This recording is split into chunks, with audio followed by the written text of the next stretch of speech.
Hey, welcome to Tutorial Lore. This video explains Ford Ranger engine overheating and what could be causing this condition across certain Ford Ranger model years. Engine overheating in the Ford Ranger generally refers to situations where engine temperature rises above normal operating levels, which may be noticed through a temperature gauge increase, warning indicator activation, or reduced engine performance. Verified technical information confirms that the cooling system is designed to regulate engine temperature through controlled circulation of coolant, airflow management, and heat dissipation. When any part of this system does not operate within expected limits, overheating can occur. The way this issue presents can vary depending on model year, engine configuration, cooling system design, mileage, and operating conditions. Documented information shows that overheating may be associated with reduced cooling efficiency, coolant flow irregularities, or conditions that limit proper heat dissipation. In some configurations, components responsible for airflow management or temperature regulation may influence how quickly heat is removed from the engine.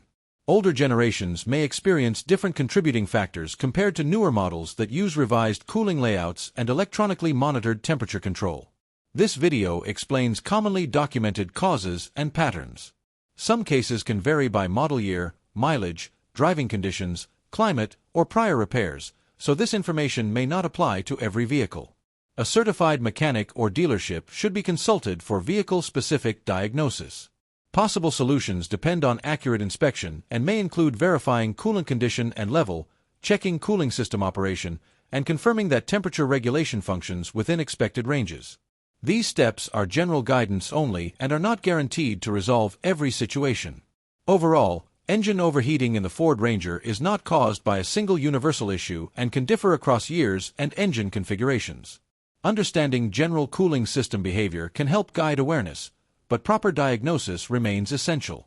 If you do not understand something or have any questions, leave a comment below. This is not a commercial or paid promotion, but an informational video. If you have any copyright concerns or inquiries, refer to description for email.